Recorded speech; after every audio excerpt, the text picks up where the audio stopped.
Shalom and welcome to another in our series of podcasts from Temple Beth Am, a dynamic center for conservative Judaism in Los Angeles.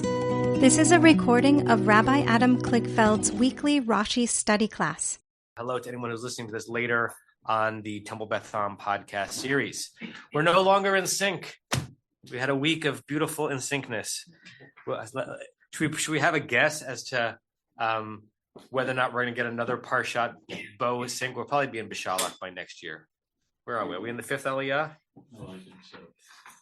What Aliyah are we on? We are on the end of the fourth. We're the end of the fourth. Yeah, I think we'll be in Bishalach by next year. Okay. We are halfway or part of the way through a comment of Rashi on chapter 12 of the book of Exodus, verse 5. We read one Rashi.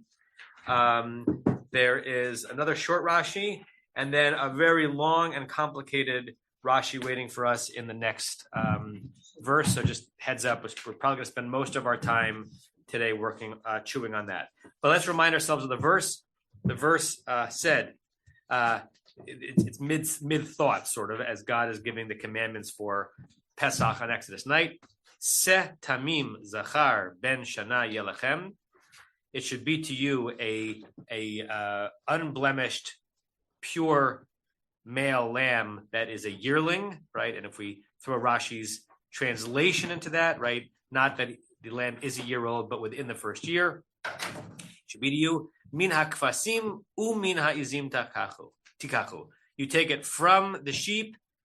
The u mean, if we wanted to be really precise, it means what? Or.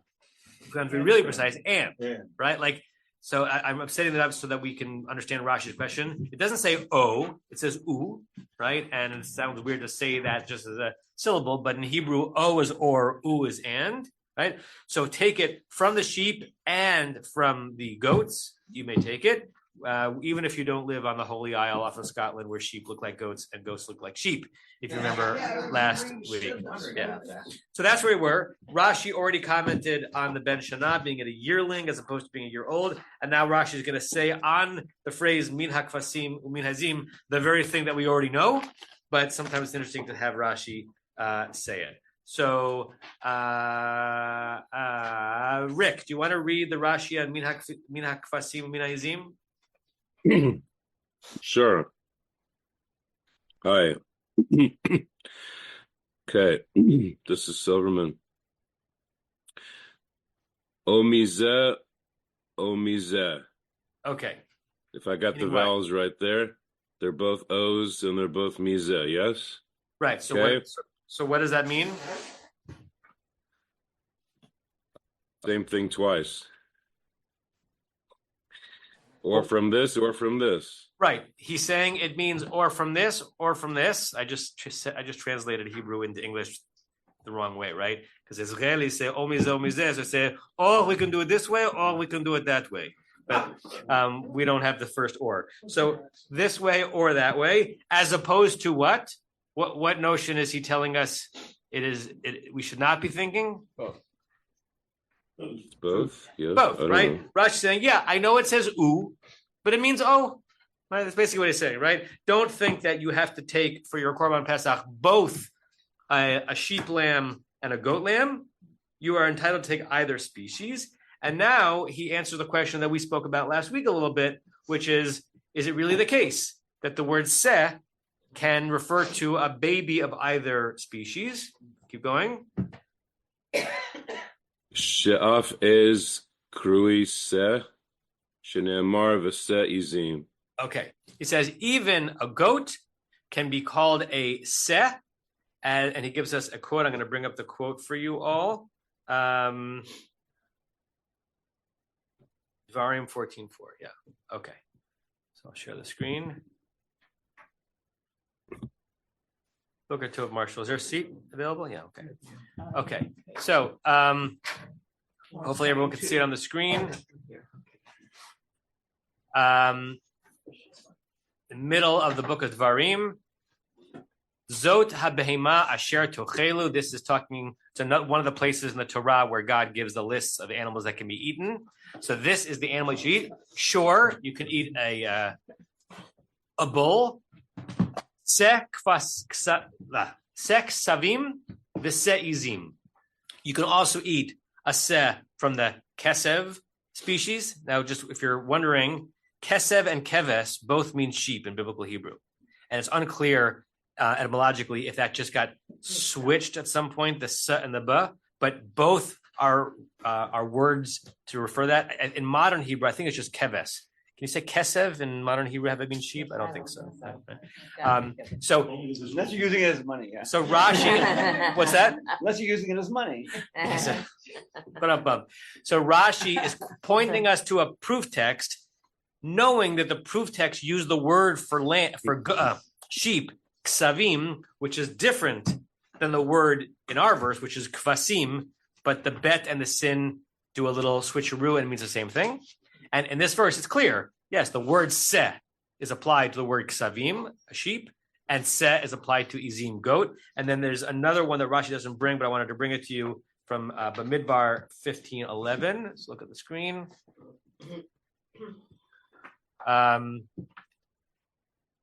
Just dealing with one of the korbanot. Kacha ye'aseh lashor ha'achad. This is what should be done to the single bull. O la'ayel ha'achad, or the ram. O lasek bakfasim. This time using the same word that we have in our verse, not ksavim but kfasim. Or the lamb amongst the sheep.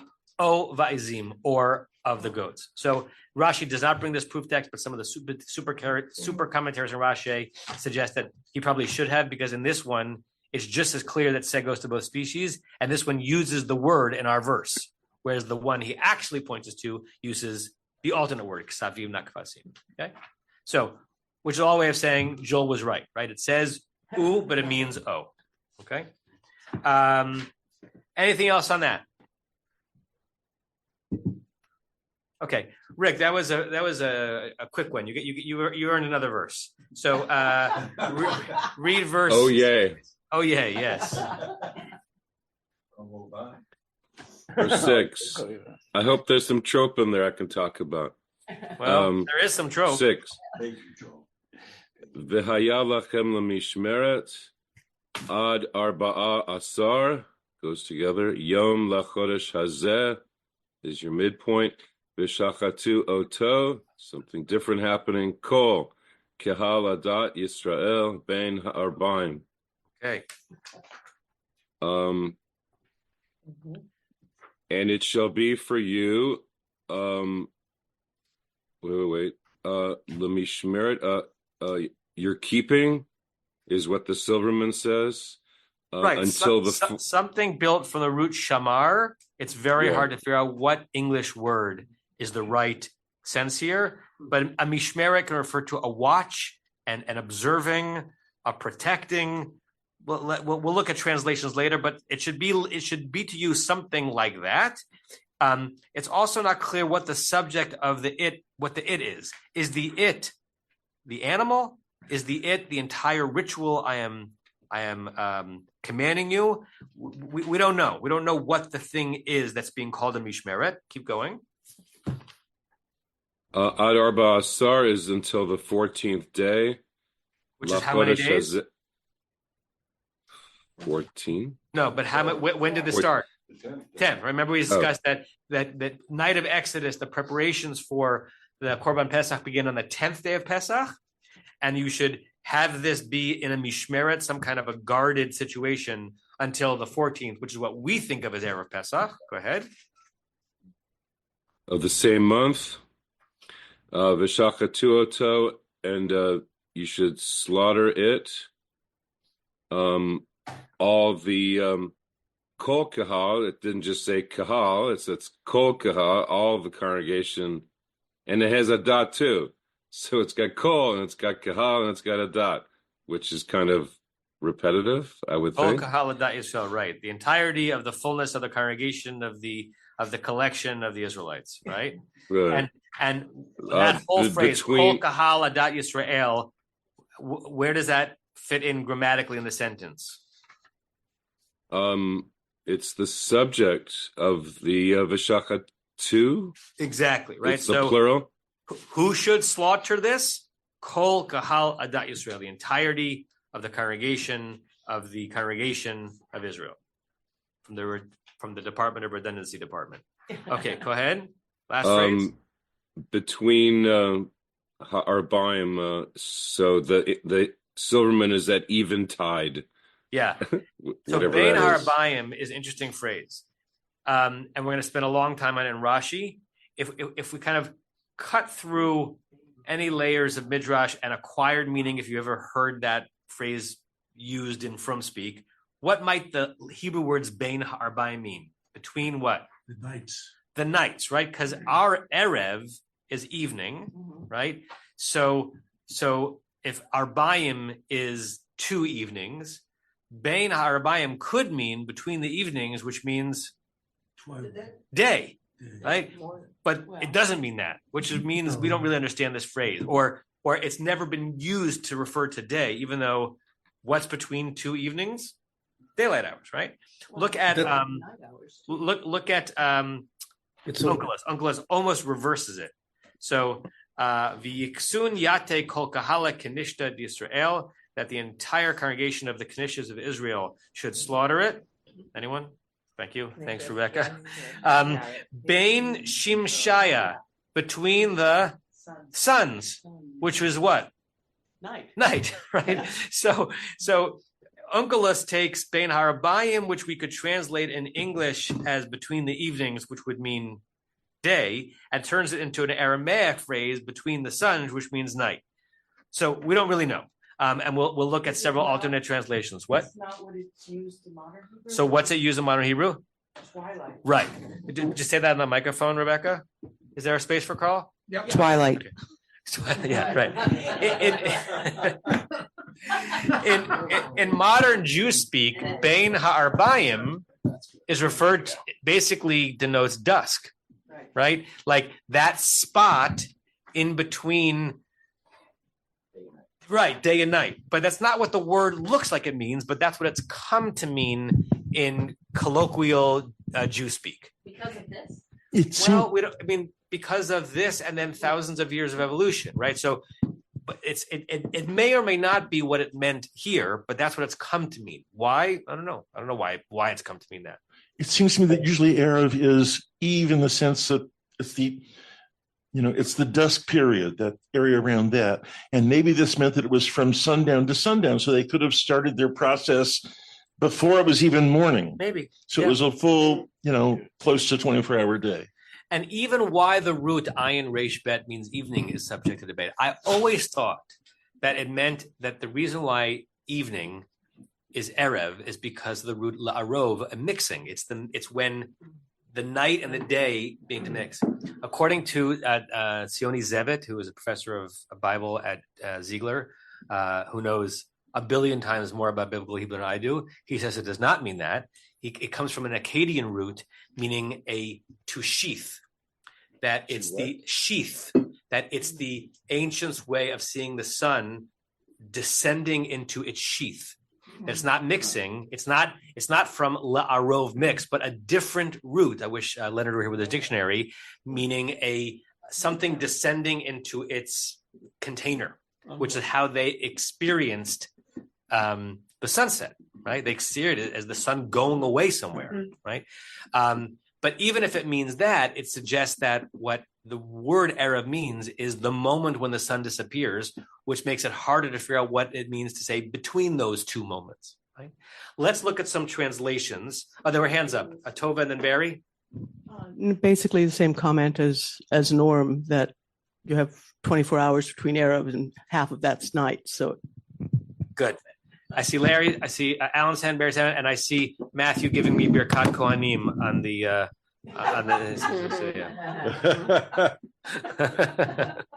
Okay, go ahead, Alan. Where does Lila come into play? Because that's usually evening as well, and differentiating it. The Erev is being, the twilight. You got Lila, Erev, evening, Lila, evening. What's the difference in the context between the two? I mean, again, in colloquial modern Jew speak, Lila is night, whereas Erev is evening. Like if you're if you're meeting friends for dinner, when you get there, you might say Erev Tov. And when you depart, wishing them a good night, you say Laila Tov. So that's how it's used.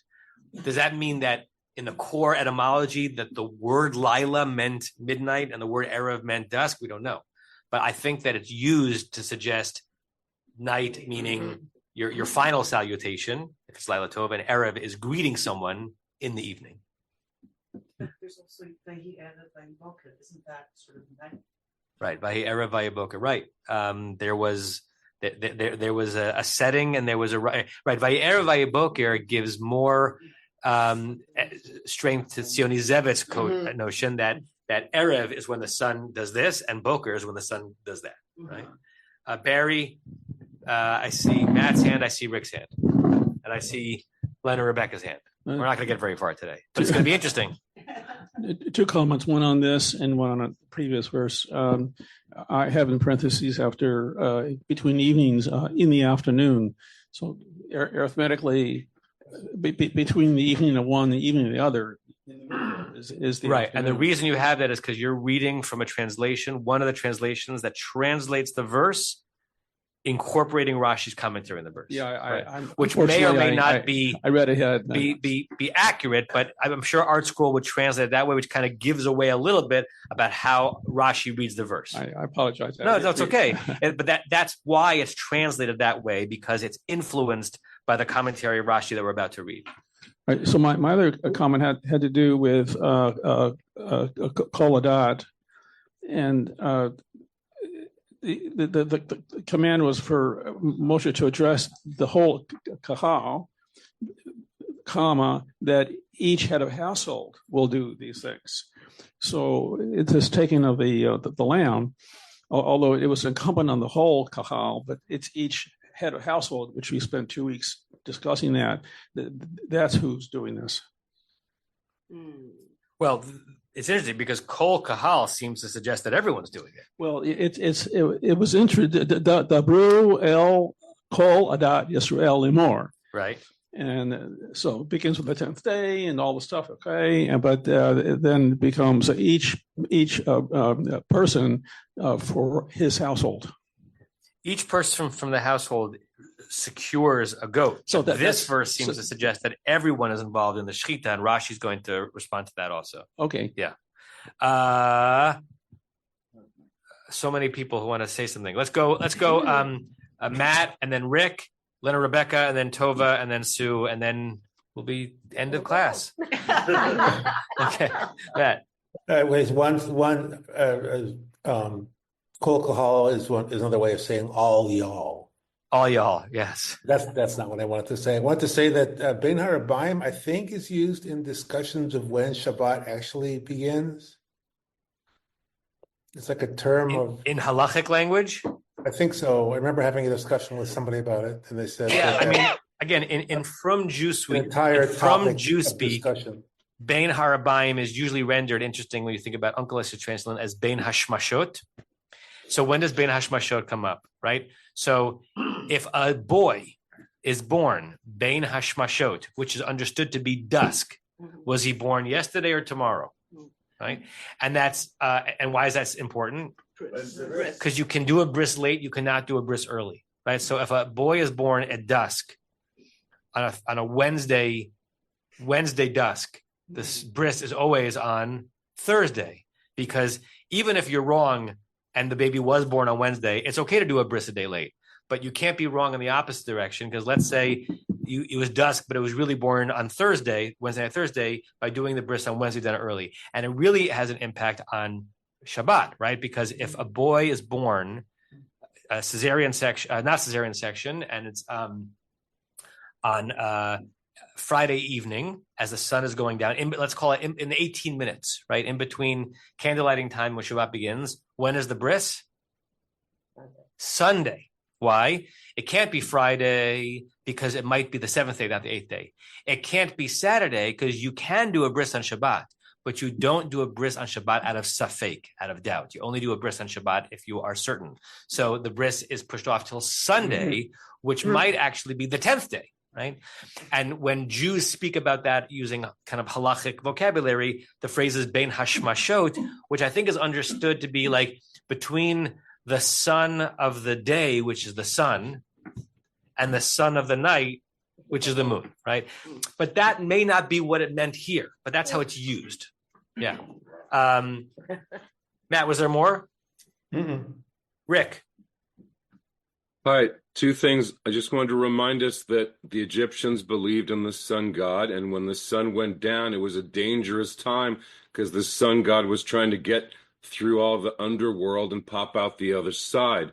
So I think it would be an opportune time to do something like killing an animal that they would worship when the sun wasn't around to witness them. Things. Yes. Second thing was, since somebody said Lila, I thought in my head Leil Shimarim who. Yeah. And so I went ahead to look for the Leil, and what I found was that Pharaoh wakes up in Lila and everybody's screaming and complaining about the plague. So the time of day is really important here, and I think it's by design. So just wanted to throw that in. Thank you, Rick. Larry and Leonard, are you doing translations? Is that why your hands are up? Sorry, mainly yes. Okay, so let me do a couple from Safaria, and then I want to see what you guys have. So I'll share the screen. So look how Everett Fox translates the verse. It shall be for you in safekeeping. Therefore, he renders the it as the actual animal. The animal should be in a zone of mishmeret, of safekeeping, until the 14th day of this month. And they are, what does he say they are? Well, okay, let's just read his translation. And they are to slaughter it, who? The entire assembly of the community of Israel between the setting times. Right, he's turning Arabaim into the setting times, which makes me think he agrees with Sioni Zebet that Erev is a descent. Right now, what does he mean by what he means? We don't know. Right, like it's not clear what we're supposed to understand. What time of day? What would between the setting times even mean? But he's rendering it as close as he can to what the Hebrew says. What does this note say? I hadn't read it before. Between the setting times, at twilight. So it's interesting. He renders it into the English between the setting times. But then he said what it means is twilight, which is how we understand Bein Ha'arbaim, Bein Hashmashot now. This time is mentioned elsewhere and several place numbers in connection with the sacrifices made by the priests. This perhaps implies that we have here the unusual situation. I'm less interested in that. So he talks about it as being at twilight. Okay, Larry, what do you got? So one quick comment. I'll read translations and then one other comment. Larry, pause 1 second. Can anyone make that a little bit louder over there? Do we know which thing is governing the sound? Yeah. All right, keep talking, Larry. We're just going to try to make you a little bit louder. Go ahead. Well, the quick comment is, when Diane and I were gone for 2 weeks. Hold on, but now everyone's talking. We can't hear you at all. Do it like Garrett Morris would do it. Do it like Garrett Morris would do it? Yeah. All right. Diane and I were gone for 2 weeks. You guys only did 2 verses? Yes. Look at the Rashi. All right. Anyways, I'll give you first Alter's translation, and it shall be a thing to be kept by you. Okay. Until the 14th of this month, and the whole congregation of the community of Israel should slaughter it at twilight. All right. So Alter translates it as at twilight. Okay. Yeah. But doesn't tell us why he translates it that way. Okay. So Aryeh Kaplan, hold it in safekeeping. Okay. Till the 14th day of the month. The entire community of Israel shall then slaughter, brackets, their sacrifices in the afternoon. In the afternoon. So Aryeh Kaplan is reading a little more from me, as we're gonna as Barry read the Mitsuda, and as we're gonna get to Rashi at some point. That I won't give it away, but by reading it as in the afternoon, that's a firmer reading of the verse. And I just have a comment that it's a question, but not to be answered now. I mean, I've always wondered why we start the day at night. I understand why the day is starting based upon some phenomenon light, darkness, as opposed to a time, because they didn't have midnight as a concept then, or maybe they did, but it was the halfway in the middle of the night, supposed to be. But I've always wondered, why didn't we start the day at dawn as opposed to starting it at night? Well, what's the most common answer to that question, Larry? Right. Now, is that actual cause and effect? I don't know, right? Because we don't know. Maybe it says Vayera Vayiboker because we were a community that started things at night. But the common linkage is we're a Vayera Vayiboker culture, and Erev comes first. Yeah. For people in the room, is the hissing worth the sound? Like I can hear them better, but can you tolerate the hissing? Yeah. Okay, good, because I really want to hear what people have to say. Okay, Rebecca Leonard.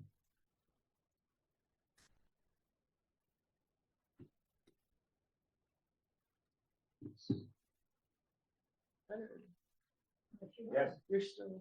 Don't hear you. You're still muted, Leonard. Oh, yeah. No, he's not muted, but we can't hear him. We just can't hear anything. Oh. No, unless you're talking very quietly. No, can't hear you. Can't hear you. Let's see if we can lip sync. You look unmuted, but we can't hear you. But you look great. If you figure it out, we'd love to hear what you have to say. Tova. Just commenting on the Kol Kahal Adat Yisrael. To my ear, it seems like that, yes, clearly it's the head of households that are actually going to slaughter, but in the emphasis, in the seeming repetition, the emphasis seems to be that this is on behalf of everyone of Israel, which is critical, of course, because it's going to be the slaughter of the lamb and the blood that actually is going to save everyone. So that is how it strikes me. Good. Baruch Shech Kivant. Remember that when we get to Rashi on that verse, Rashi going to say something similar. I think you said it better. Sue, was your hand up? Yeah, but Okay. Rosemary. I have just a question. I have been witness a lot of sacrifices when I was young. And there are two things which is surprising for me. First of all, the goat and the sheep, as soon as the sun sets, they sleep. So forever. No, I mean,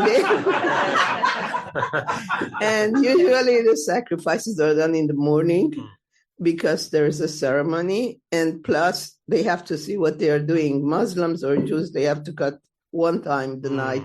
So I don't know how they will see at night. They don't have electricity. All these people are going to take the sheep. They have to take the head and cut it. So why is it that time of the day? Yeah. Because they are half sleepy. Maybe they have less pain. I don't know. Or there's a secret to that. Well, again, maybe that will push us to read Bein Harbaim the way Rashi's about to read it, which is not that it means twilight, but it means something else. Because right, twilight, the light is not so great at twilight. It's not nighttime, but it's not perfect. Rachel, let's give her a microphone. Here.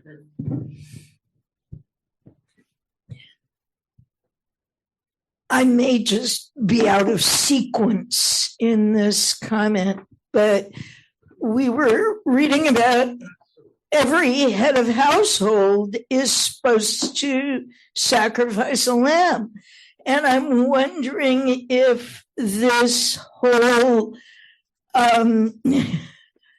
the Kol Adat Kehila, if that's like one lamb for everyone, and that we're dramatically reducing the number of animals that need to be sacrificed.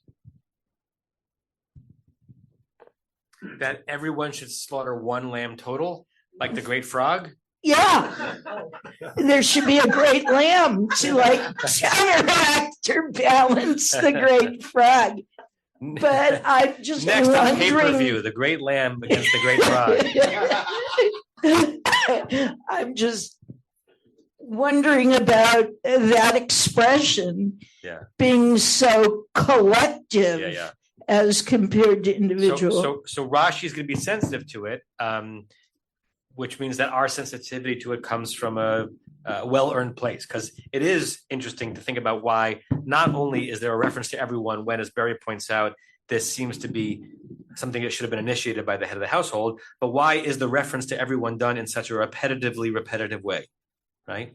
Like, we used to, at Ramah in the 80s, they referred to Maccabia as Yom Sport Day. Right, so if you're laughing, you get the joke, right? It's Sport Day, right? So this sounds to be something similar to that. Okay, let's jump into the Rashis.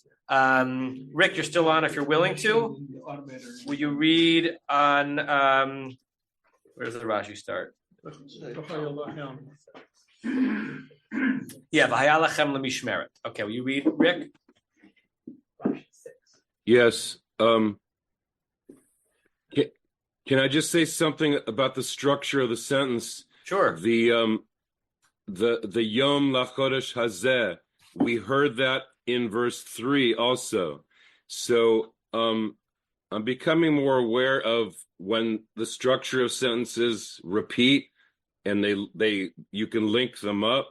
So in 3 it's Be'asor Lachodesh Hazeh, and here it's Adarba Asar Yom Lachodesh Hazeh. So it's like they're teaching, this month, and they're repeating things to teach. Right, and an oral tradition, it's much easier to memorize it if similar phraseology is similar music. And as a laner, you know that sometimes that very factoid makes laning easier, and sometimes makes it harder when it's the same words but a different trup. And you're thinking, oh, is this the construction that's in the Merchat Tipcha form, or is this the construction of this phrase that's in the Dargat Tavir form? So it both helps, right. And if you learn it too well, it can hurt.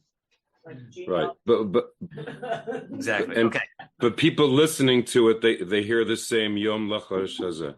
Yeah. Anyway, so V'haya lachem lemishmeret. Yeah. Okay.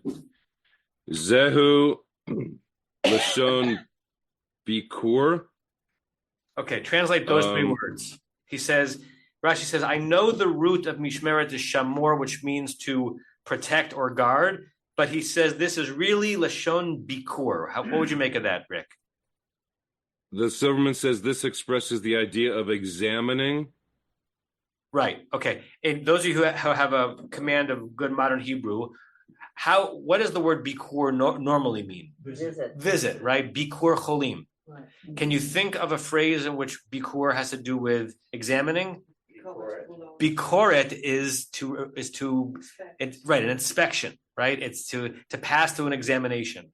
If Leonard could talk, he might let us know whether or not it's actually the same root or 2 different bet kuf resh roots, because it means both. Livaker in the PL means to visit someone, and livaker can also mean to examine, right? I think is related to bakar. Yeah. Is it related to bakar? No. Kavakarat roa edro. Oh, you know that from that phrase from Unatana Tokev. Kavakarat roa edro mavir tzono tachat shivto. As the shepherd is examining kavakarat roa edro, as a roa is involved in the bakara of his flock. Right. Wait a minute. I could respectfully dissent to that one, because it could also mean it would make more sense that would be the safekeeping.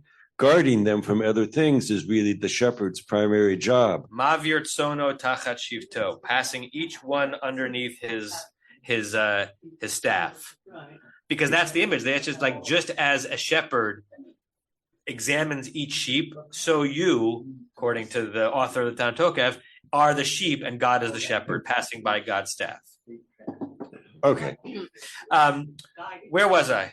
I'm totally lost. What my train of thought? Okay, so bikor can definitely mean examining, in addition to meaning visiting. So throw that into what Rashi's saying here. V'haya lachem lemishmeret. How would you then translate the phrase V'haya lachem lemishmeret, Rick, using Rashi's understanding of the word?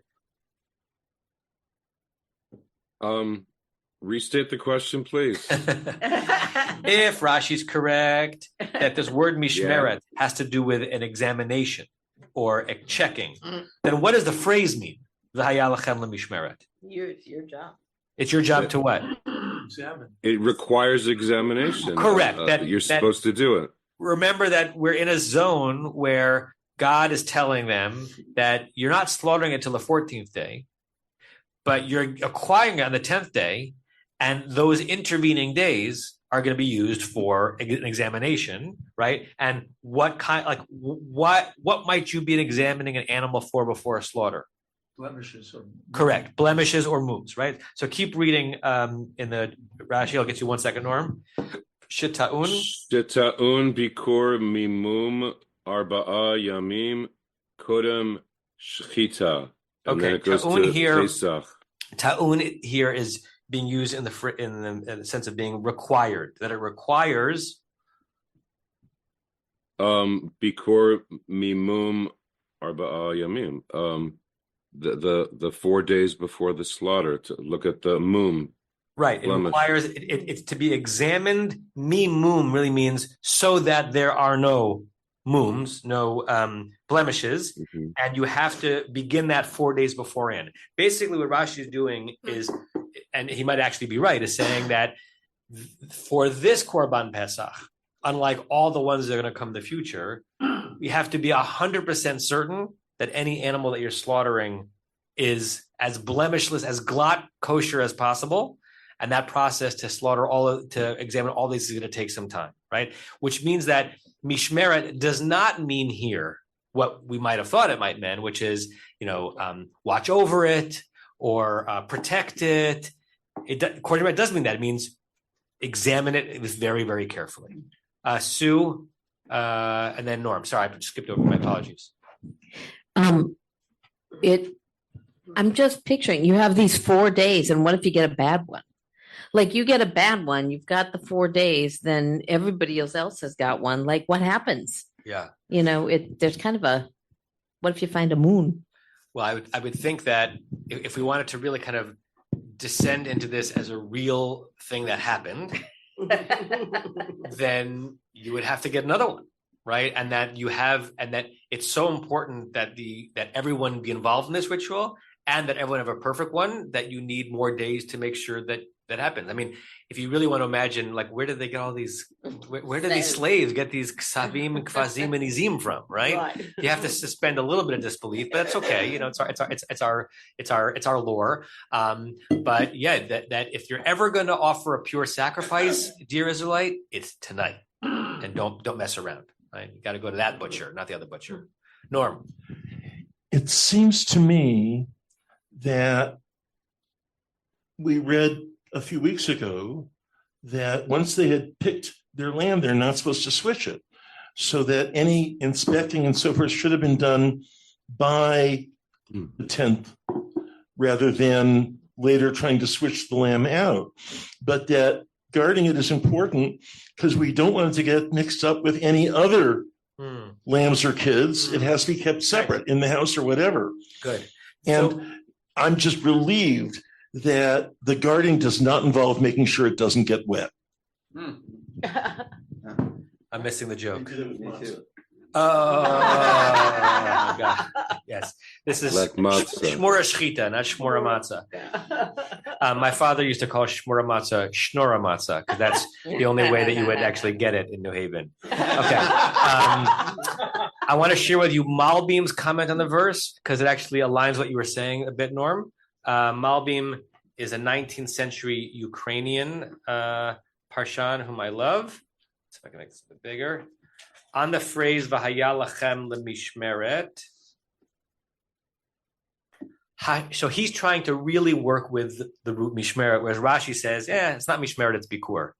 Hashmirahi. So what is this guarding, protecting? So you have to translate Malbim in the English that I think represents what he thinks the Hebrew means. Like, in what way is there any guarding going on? Shema'amidim shomer, that they stand up a guard.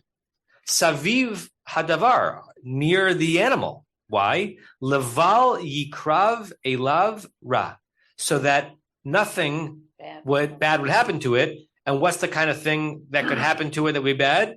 Some kind of a blemish that would render it unkosher, right? So he's basically saying, yeah, it is about blemishes, but let's preserve, the meaning of the word mishmeret. It's about watching to make sure nothing happens, which is different than examining to make sure nothing already had happened. So, or that it doesn't get in any fights with any other seizim or whatever, which would cause blemishes. Right. That in other words, Malbim disagrees with Rashi and wants to say it does relate to the root shamor, but it's protecting it lest something that would happen that would invalidate it, as opposed to it undergoing ongoing inquiry or critique. Okay. I think I remember what I was going to say before. When you go through passport control, isn't it bikoret darkonim, right? Or gvulot, right? So it's an examination, right? It's not a visit. You're not visiting that booth. You're being examined at that booth. Okay, we're still in the very beginning of this long Rashi. Let's see how far we get to it, because Rashi is going to ask the question that's been hovering in our conversation, either implicitly or explicitly, and I was going to say it out loud. Umipnei ma hikdim lekichatu. The taking of. Kichato, lishchitato arba'a yamim. Keep reading. There's the question continues for 6 more words. Ma shalot siva chen be-pesach dorot. Okay, see what you can make sense of that question. I'm just going to read the Silverman. And why did God order that it should be taken from the flock 4 days before its slaughter, something which he didn't command in respect to the Paschal lamb that was offered by succeeding generations? Right. Pesach Dorot, literally the Passover of generations, meaning every other Pesach after this. As we've discussed, if you were living in temple times, when did you acquire your animal to slaughter? Erev Pesach, right? And in modern times or post-temple times, when do you do your actual preparations for the Seder? That day. So why on the initial Korban Pesach? I didn't mean it that way. Okay.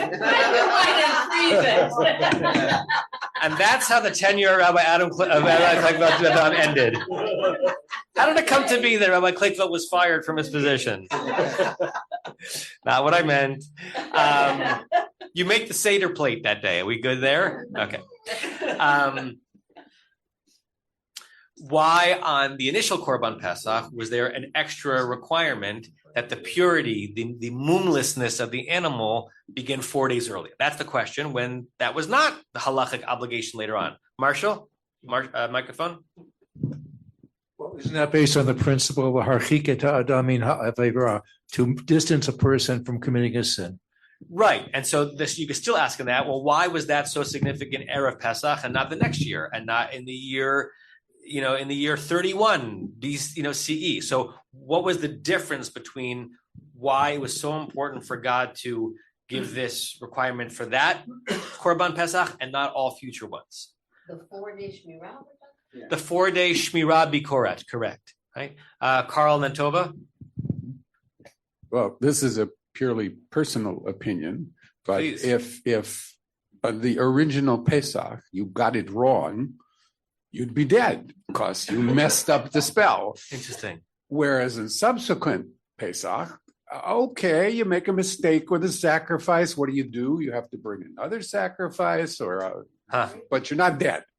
That's a great answer, Carl, right? If we want to lean into the metaphysics of this, right, that it's really the case that the Malach HaMavet will only know to skip your house if you did this correctly. The stakes are higher, whereas in future 6 generations, okay, so you didn't get to do Korban Pesach that year. And although the stakes are made higher, I think we discussed in the past, Korban Pesach is one of only 2 commandments in the Torah that are positive commandments, thou shalt, as opposed to thou shalt nots, that if you don't do it, you get the worst punishment the Torah offers, which is not death, but karet, being your line being cut off from the generation. So it's still a high stake, but not as high as not leaving Egypt. So I like that answer. What's the other one? Brit Milah. Isn't it eating chametz on Pesach that is the karet? But that's a thou shalt not, right? So most commandments whose punishment is karet, which is considered to be the most severe, is a thou shalt not. Because you think about it in your own parenting or discipline, when you tell someone not to do something and they do it, that awakens a different kind of fury as the person with authority than if the person was supposed to do something, but they didn't, right? Literally to be cut off. You see that throughout the Torah, and it's understood halachically to mean that rather than mita, which is the human court sentencing you to death, which probably never happened, karet is God sentencing your soul to eternal death. You're cut off from the people of Israel. You have no place in Olam Haba. Yeah, but eternal, next world shunning, and it was considered to be worse than mita, and so only two thou shalts, positive commandments, bring you karet if you do not do it. Korban Pesach and Brit Milah. I see a lot of hands. Tova and then Alan. Okay. I keep thinking, I mean, obviously the kind of concrete focus here is on the lamb, on the seh, and on keeping it perfect and guarding it in that way. But it also seems like that 4-day period was vital at this time because we're still in this process of identifying and forming the people. You know, we've talked about that before. And that, so it's not just examining the seh, it's examining themselves. You know, how are we relating to one another? How are we as slaves in this moment finding the strength and the identity to change that? You know, so it's a transformation of the people, as well as making sure that you have the proper sacrifice. Tova, you're on Rashi's wavelength today because Rashi, it's your second Baruch Shekibad. Rashi is going to say something similar-ish. Yeah, all right. Karet is excommunication. Cherem is excommunication. Is it that cherem is by human authority and karet is by God? Cherem in post-biblical rabbinic vocabulary would be a person being excommunicated from a community on the authority of the Rav, right? You know, you certainly saw that in Eastern Europe, right? The root charam in biblical Hebrew does not mean that, but that's what it came to mean later on, right? Karet would be God imposing that, and imposing that not in this life, but the next life. But it's a guess. We don't know what means, but that's how it came to be understood in the Talmud. That because it seemed to them that there were all these transgressions that seemed worse than the transgressions for which you would get the death penalty. So what could be worse than death, right? So worse than the Beit Din killing you early, but you have Olam Haba with the Holy One, would be you living out your little mortal life as long as you want here, and then your soul being cut off from eternal grace. Right? I know that starts to sound Christian, but that's how the rabbis imagined it. And that's the only way they can make sense of there being a punishment more severe than early death. Right? I'm sure I've shared this association I made years ago in my mind, how interestingly predictive and prescient those two karets for positive commandments are. Right? Because think of Brit Milah and Korban Pesach. There are probably no two Jewish rituals that are observed on some level by the highest percentage of people who consider themselves to be Jewish than doing something for Pesach and circumcising your son if you have a boy, right? That latter one, the numbers are going down because getting more and more people who are getting understandably uncomfortable with it, right? But basically what it means is try going up to someone who's Jewish and say, hi, I'm Jewish, but I don't do anything for Pesach and I didn't give my kid a Brit Milah. The person might say to you, well, you're basically cut off from the Jewish people, right? It's almost that the Torah understood that these two rituals would be so foundational that you would not have a chelek, a connection within Jewish nationhood, if you ignore those two biggies, right? Do you know a single Jew who thinks of himself or herself as a Jew who ignores Pesach and didn't circumcise their son? It's hard to find one. You know a few. Remember, microphone. Sorry. I was just remembering Split. Remind me. Remember when we were in the synagogue having finished the tour with the young woman, and then her father spoke to the group while we were there.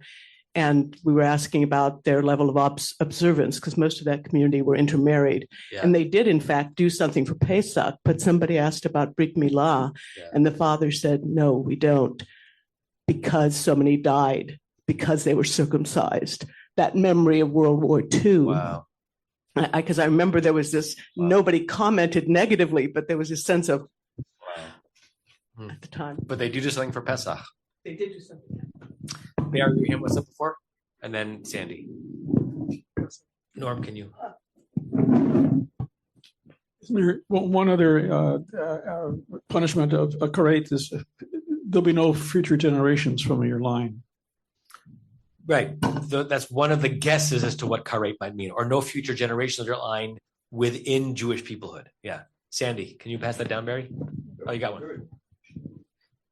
I had a question about whether there's any prohibition of acquiring the lamb early in future generations. Halachically, I don't know. You're saying it's not required, but could you? That's true. Yeah, it had never occurred to me that someone would, make the pilgrimage all the way to Jerusalem, plan their trip on exactly the right day, but not have prepared. Yeah. I think about like when we buy our etrog, for Sukkot, to make sure that it has the pitom, and I remember once Erev Sukkot, like driving along Pico because our etrog was damaged, and my sense is that people would plan in advance, even if it wasn't required. And maybe this is a suggestion. It's a good question. I don't know the answer. I don't have a lot in my repository of knowledge of the actual halachic requirements for temple times because it's obsolete. The answer would be in Maimonides, the Rambam. Rambam was the only major medieval code, who wrote in his practical code of law not only all of the mitzvot that were still in practice, but he wrote it as if the temple were still standing, and therefore he wrote out all of the specifications for how to perform all these sacrifices. So it would be there, but I don't know what offhand. It's a good question. Carl.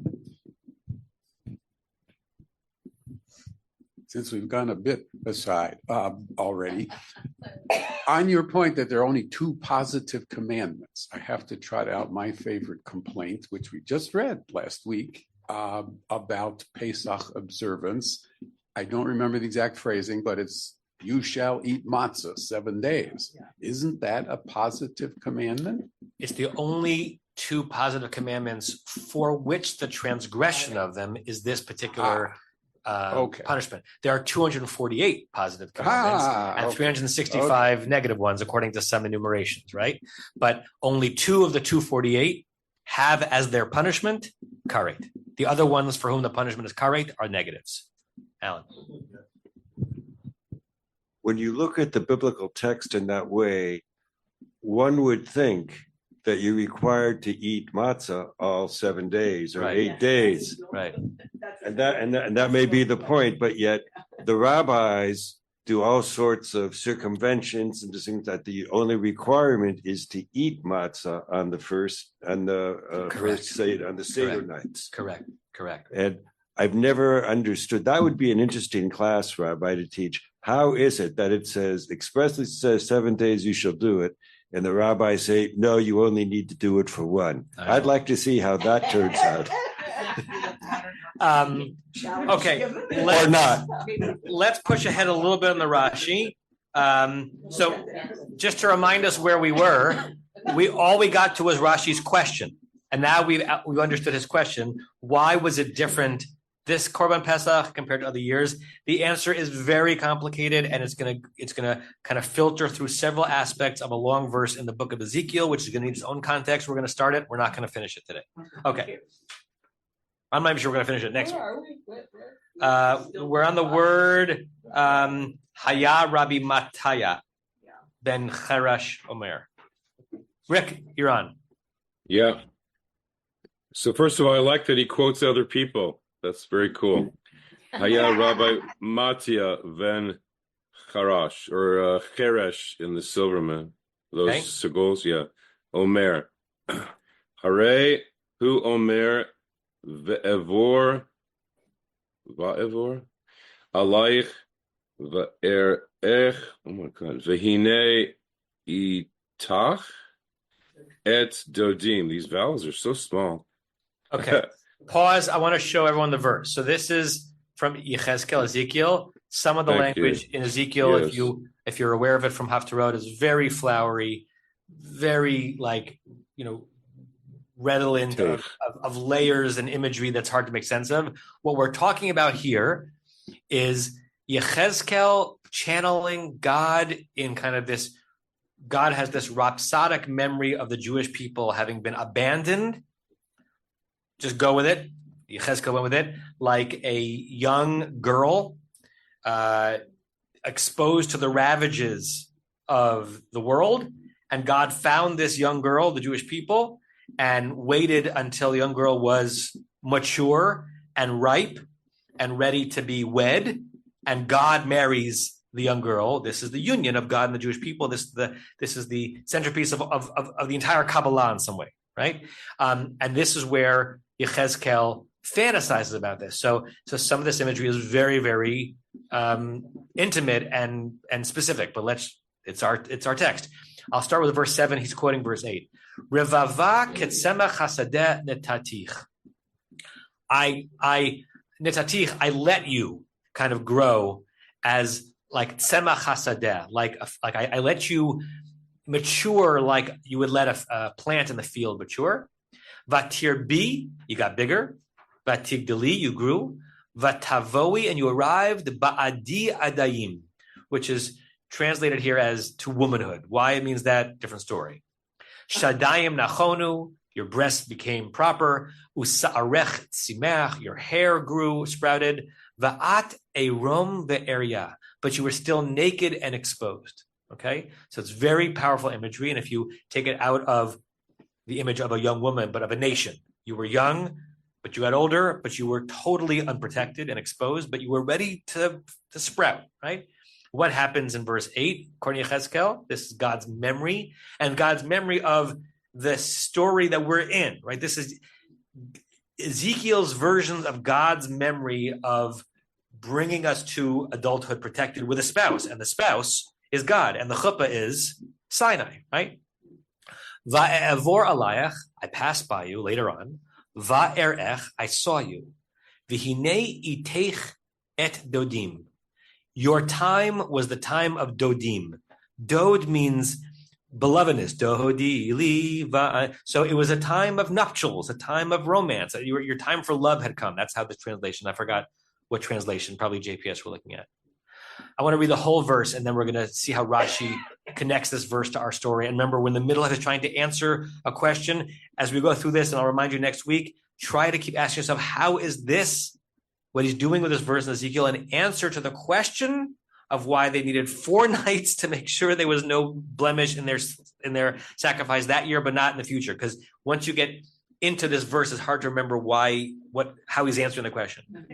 Va'efros knafi alayich, I spread my wings over you as a sign of protection. Va'achaseh ervatech, I covered your exposed nature, your nakedness. Ve'eshavalach, I promised you, I swore you. Va'avo bivrit otach, I came into a covenant with you.